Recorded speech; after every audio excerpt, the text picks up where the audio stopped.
What is going on, everyone? My name is Andy. Welcome back to another FPL video. In this one, it's the Game Week 17 preview. So I'm going to go through a few topics like the Cunha potential ban, Semenyo potential injury as well, and then answer some of your questions. So if you enjoyed the video, make sure to give it a like and hit that subscribe button. And don't forget to check out Fantasy Football Hub, where they've still got that offer on of 30% off and a 30-day free trial. I've got links in the description below so you can get signed up, try out all the tools, and see how you get on with them. Otherwise, I'm going to get into it. So let's start with Matheus Cunha. We now know that the FA have charged him. This is what they said. Cunha has been charged with misconduct following the Premier League match between Wolves and Ipswich on Saturday the 14th of December. The forward allegedly acted in an improper manner after the final whistle. He has until Thursday the 19th of December to provide a response. So that's 2 days before the Game Week 17 deadline. I think it's inevitable that he will get banned, but it doesn't necessarily mean that ban will be in effect by the time Wolves play Leicester on the weekend. Personally, and this is not from an FPL angle whatsoever, given what he did, I think he should just be banned straight away, but they have to have proper processes in place, so it might be that he can play against Leicester and the ban comes in later on. So if you're an owner and you haven't already sold him with an early transfer, I would wait for more information, because if he plays in that Leicester game, there is definitely the potential for lots of FPL points. I was listening to James on Planet FPL the other day, basically saying that he thinks Leicester might even be more open under Ruud van Nistelrooy than they were under Cooper. And I tend to agree. Like, I watched that game against West Ham, the first game that Ruud van Nistelrooy won. They conceded 3 XG in that game. I tweeted at the time, I don't know how Bowen has come away with no returns. It was 1.54 expected goals versus Brighton. And against Newcastle, Hermansen came off at half-time. By that point, he'd already conceded 1.5 XG. And then when Ward came on, it was another 2.29. That Leicester defence is there for the taking. If Cunha is not banned and you haven't already moved to Isak or someone like that, I would look to keep hold of him at least for one more match. If he does end up getting banned for Game Week 17, or you just want to move him on anyway, who are the best replacements? I think Isak is the number one right now. You're going to hear a lot of content creators saying that. On penalties, great minutes, really good fixtures as well. I would still have him ahead of Nicholas Jackson. You could argue over the next 5 game weeks, Chelsea's fixtures are better, but I think with no penalties and that 5th yellow card looming, I would just prefer Isak, and I've said that for weeks now. For what it's worth, I think Jackson is fully aware that he's on 4 yellow cards. We saw him stop Enzo Fernandes taking his shirt off to avoid getting a yellow, so I'm sure he's aware that one more and he'll be suspended and he's trying to avoid it, but it's not always possible, right? You might sometimes have to make that tackle, less so when you're a number 9, but because of that factor and the penalty situation, personally, I would go for Isak first and then maybe Jackson later on. I've also personally looked from my own squad about maybe getting both of them in at some point, but it really depends on what structure you're currently on. It's not so easy for everyone to get both of those players in with all the other options that they've got in their team. I think we might want to start looking at Mateta soon as well at 7.2 million, but this is not the right week to buy him. In Game Week 17, they got Arsenal at home, and in 18, they got Bournemouth away. Now, Bournemouth away is not terrible, but personally, I think the entry point for Crystal Palace players is Game Week 19, Southampton at home, followed by Chelsea at home, then Leicester away. Also, Nketiah is back now. Now, I think Crystal Palace have been playing a bit better recently without Nketiah, with just Eze and Mateta in that team, and obviously Sarr's been doing really well as well. So hopefully, Glasner won't change that too much. But before Game Week 19 and that Southampton match, we've got a Carabao Cup game for Palace against Arsenal this midweek. Then they play Arsenal again. Then they've got that Bournemouth match. I would prefer to get 3 more weeks of information before I start looking at a player like Mateta. Chris Wood, I feel like I'm going to spend the whole season saying I'm not quite sure if this is the right week to buy him. Obviously, he's done brilliantly so far. He's nailed on. The minutes are good. He's on penalties. Nottingham Forest, a pretty decent team this year as well. I don't hate that pick whatsoever, but I don't particularly like that 3 of the next 4 are away. Brentford, Everton and Wolves. Although, to be fair, based on this season so far, Brentford and Wolves in particular are not bad fixtures. And then the home games are against Spurs, again, not bad. But Liverpool at home in 21 is not great. So I think the fixture run is okay, but not much more than that. So I don't mind Chris Wood, but personally, if I'm going down to that kind of price, I might prefer to get like a João Pedro or a Raul Jimenez instead and just save that money for another move later on. And you might be looking at your team right now thinking, I don't need that money, but at some point you will. So João Pedro, Raul Jimenez, for their prices under 6 million, worth looking at. I think fixture-wise, Raul Jimenez definitely wins it. 3 of the next 4 are at home, Southampton, Bournemouth and Ipswich.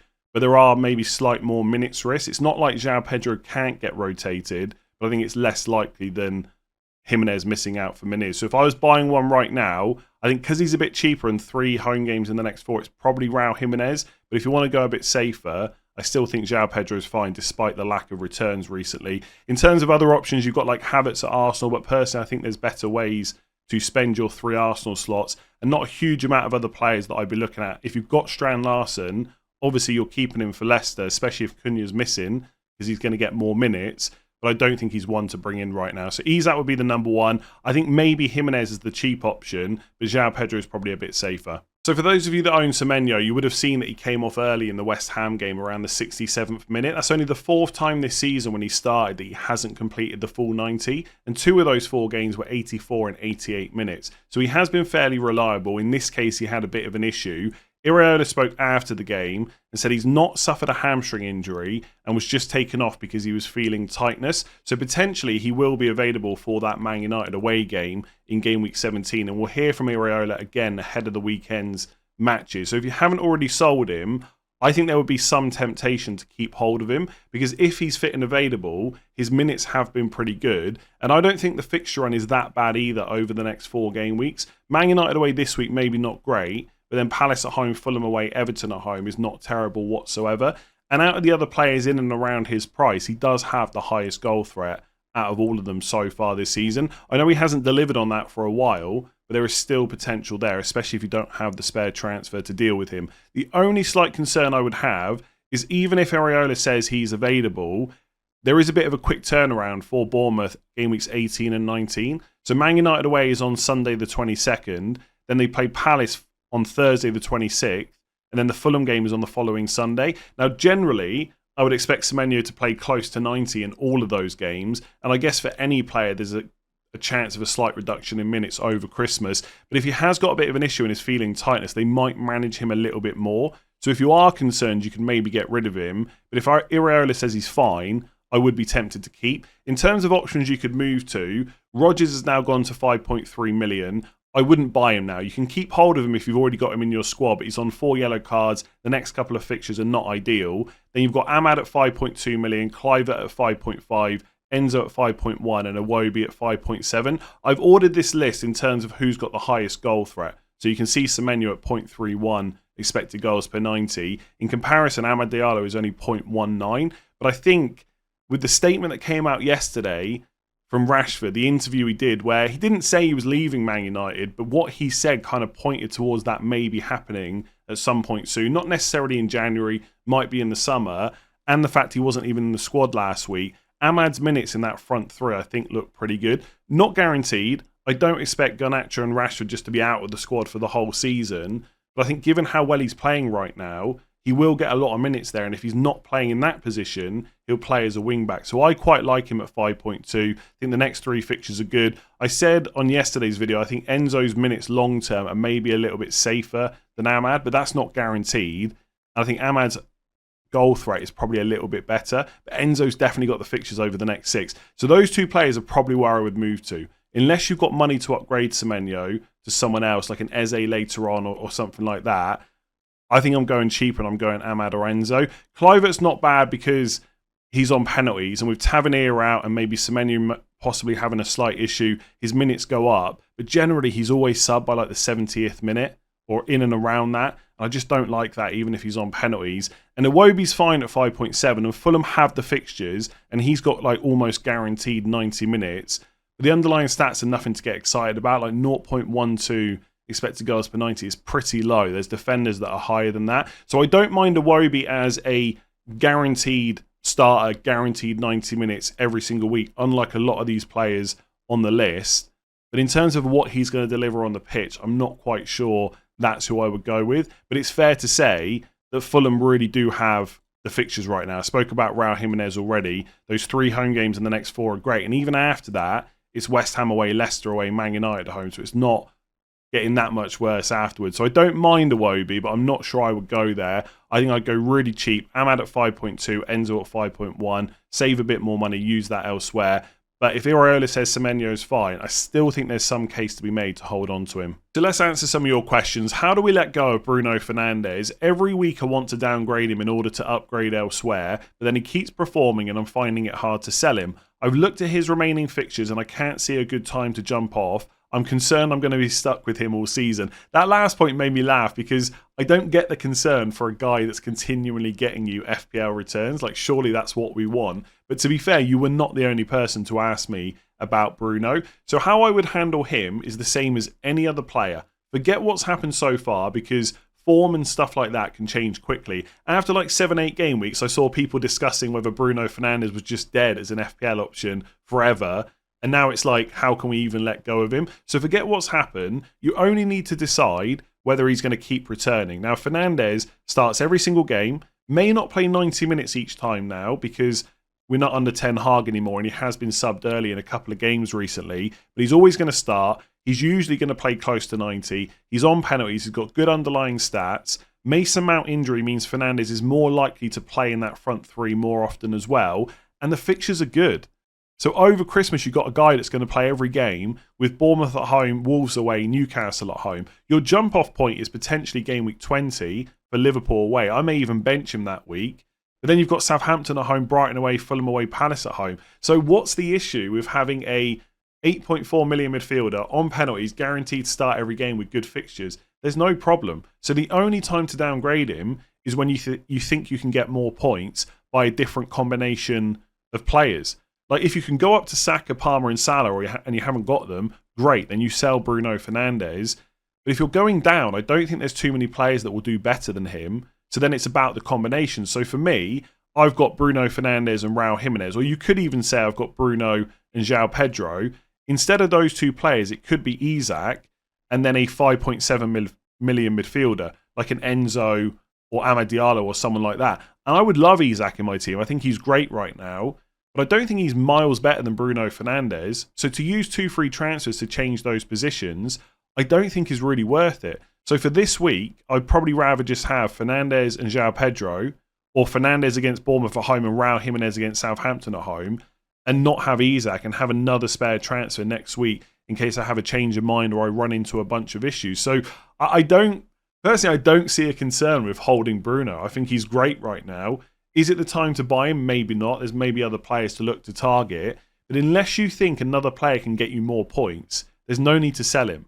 Or it could be like a combination like I spoke about with Isak. So don't have concerns with players that are getting you points. The amount of returns he's had, by the way, since kind of game week 10, he probably won't get as many over the next kind of 6-7 game weeks. But he'll still get enough, I think, to warrant that price. So do you have any goalkeeper suggestions that aren't David Raya? So there's a few players that you could look at. If you want to stick to a kind of premium goalkeeper, then Alisson is definitely the one. Not ideal buying him before Spurs away, but the fixtures afterwards are very good for Liverpool. One of the best defences in the league. They've probably got that double coming up in game week 24 as well. I quite like that. The only slight concern, I guess, is which 3 Liverpool slots will we want to fill when we get to that double. Salah is a no-brainer. I think Trent is excellent as well. Nothing wrong with Alisson, but if Jota or Diaz looks like they're going to get great minutes, people might want to go for them as a differential, and you might even want to go for Slot as well, like literally Arne Slot as one of your 3 Liverpool options. So I think Alisson is great moving forward. I may move Raya to Alisson myself,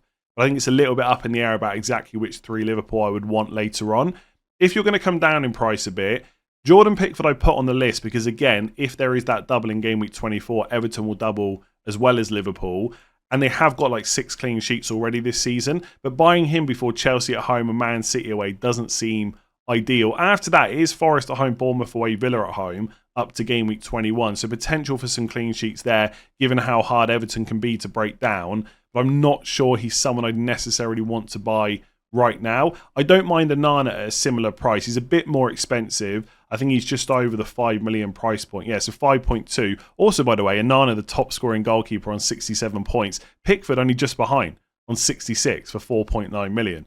So I think he is quite a good long-term option, Jordan Pickford. After that Villa game, you've got Spurs at home, Brighton away. But then it's Leicester at home, potential double. And the fixtures after that are pretty good again. So I don't mind him. But I think Onana is a decent enough option. Man United always seem to pick up clean sheets. I think there will be improvement under Amorim as well. And as I've just discussed with Fernandes, the fixtures are pretty good. The only thing with Onana is he's not that much cheaper than Alisson. So I know we've got to think about other things like 3 Liverpool slots, but in terms of comparing them side by side, there's no way I would pick Onana over Alisson. It's only if you're worried about which 3 Liverpool players you might want for the double. If you're going to go cheaper, it's probably Sanchez, Henderson, or Verbruggen at Brighton. I did look at Sells as well at Nottingham Forest, but and he's done really well, by the way. He's on 64 points at 4.7 million, but I don't particularly like Nottingham Forest fixtures kind of longer term. They've got to play Spurs in 18, Liverpool in 21. I guess some of these away games are not bad, but they are all away. Brentford, Everton and Wolves. Southampton at home is fine. Then it's another tough enough away game against Bournemouth. And then longer term, 26, 27, 28, Newcastle away, Arsenal at home, City at home. So I don't think Sells is bad, but I think I'd rather go for a different cheap goalkeeper. Sanchez, we know how good Chelsea's fixtures are. The only slight concern there is he's on 4 yellow cards, so he's got to survive 2 more games without picking one up, which should be easy for a goalkeeper, by the way. Just stop time wasting, but it is a slight concern. And Henderson, we spoke about like Eze and Mateta earlier. Munoz is definitely going to be an option as well, but Palace's fixtures do get pretty good from kind of game week 19 onwards. So I think he's quite nice. And also, he is only 4.4. So if you're really looking to save some money, he's a decent option now, even though it's Arsenal at home, right? But a goalkeeper move is usually a long-term transfer, and the fixtures are good for quite a while. So I quite like Henderson, maybe even more so than Sanchez. And I don't see us wanting to triple up on 3 outfield players from Palace necessarily. I mean, maybe Munoz, Eze and Mateta, but I think the likelihood of people going for that triple up is quite low. So actually, because of the yellow card situation, you can maybe argue that Sells is a little bit better than Sanchez.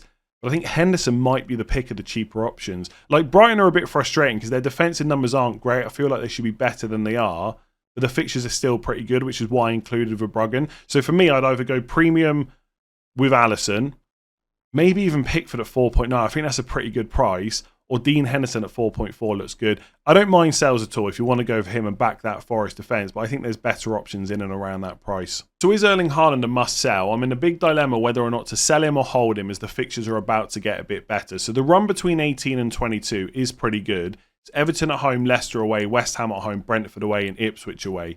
So because of that, he's not a must sell, but despite those fixtures, I still think I would sell him, especially if you've got 2 or 3 transfers to spread that money around quickly. Because ultimately at this point, I think he's hamstringing people's squads because they've got him, so they feel like they've got to captain him and he's not doing well. But then you've also got less money to spend elsewhere. And all I can say as a non-Haaland owner is I'm not worried one bit about what he might do over these fixtures. There will be a game or 2, maybe even 3 in there where he gets a brace or a hat-trick. He's perfectly capable of doing that. But in Palmer and Salah, you've got great alternatives with captaincy. And also, once you're past that Ipswich away game in 22, you've then got Chelsea at home, Arsenal away, Newcastle at home, Liverpool at home, Spurs away. Now, don't get me wrong, right? Newcastle at home is pretty good fixture. Spurs away is not terrible. But as a 5-game week run, there's probably way better out there on paper. So you're really hoping for massive returns in this 5-game week spell. If you don't get that, not only are you going to be further behind on points, but you're also going to be further behind on team value and then need to sell him anyway. So I think it's becoming harder and harder to justify Erling Haaland. Other things that would worry me, Man City in a really bad place. They've got hardly any wins in all competitions in the last 11 games. They don't have that fear factor and they're just not playing that well.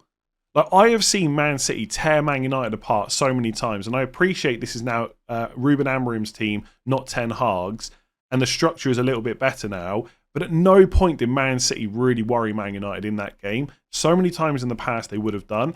And we've got to be careful about using stats from a small sample size. Look at Mbermo recently, right? Everyone talking about the lack of shots. Now he's got 3 returns in the last 2. But this is not an Erling Haaland we've really seen too many times before. Against Liverpool away, 0.19 expected goals conceded. Okay, we can forgive him, right? It's Liverpool. It's a good defence. 0.14 at home to Man United. Terrible. 0.69 good against Palace, 0.17 against Forest at home in a game they won 3-0. It's just not quite working out. And you go back to previous games, the only couple where he's had like similar numbers is Fulham at home in 7, 0.25, Wolves away in 8, 0 XG, and then the start of the season against Chelsea, 0.28. And every other game, it's super high.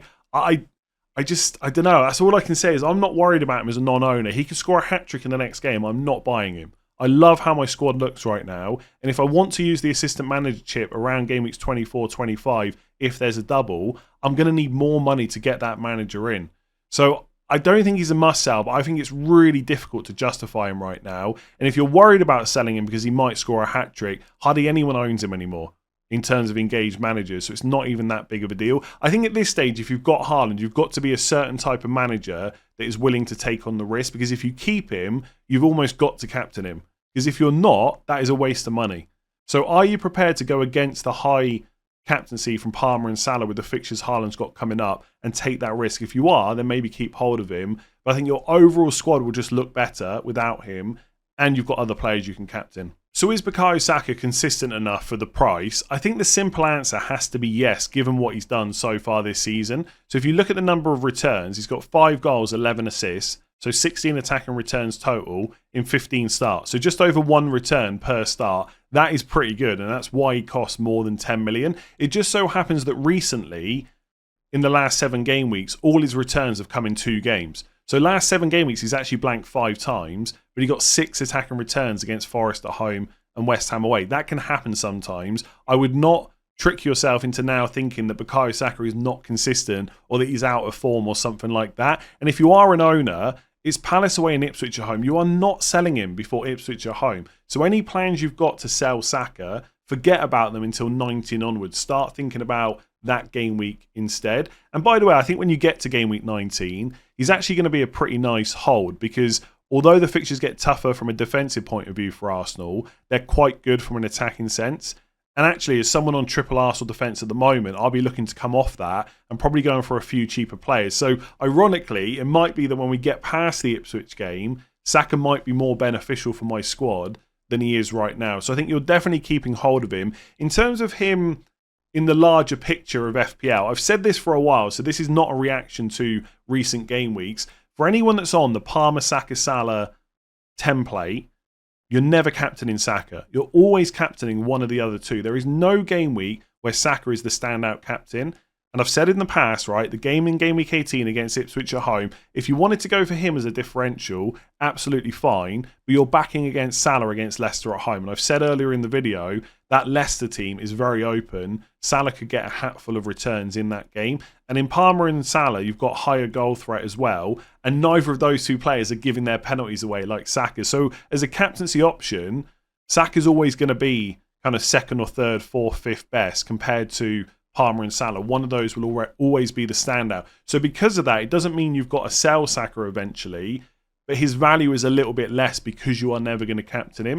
And I think right now, having him in people's squads is fine. But if you want to start to bring in players like Trent for Liverpool's good fixture run, you want to get Isak, but you don't want to let go of Jackson, something has to be sacrificed. And I think in a few weeks, people will start considering Saka out, even though there's never going to be a great week for it, because every week he's going to look like a good option with a fixture that he has. So for my team, I don't have Isak or Saka because I've got Fernandes and triple defence for Arsenal plus Trent, but I will start downgrading some of these players soon, and then maybe I can look to upgrade elsewhere. But right now, I think it's way more likely that I would bring in Isak before I bring in Saka. Yes, he's going to hurt me at times, those 31 points against Forest and West Ham, but I know no one else is going to captain him, or at least not a high amount of people. Some people will, of course, but he's never going to punish me that much because of that factor. So is he consistent enough? 16 returns in 15 is great. Has he got the fixtures? Yes. There's no need to sell him unless you desperately need the money. But for most people, I don't think that's right now. He's got Ipswich at home in 18. He'll definitely start.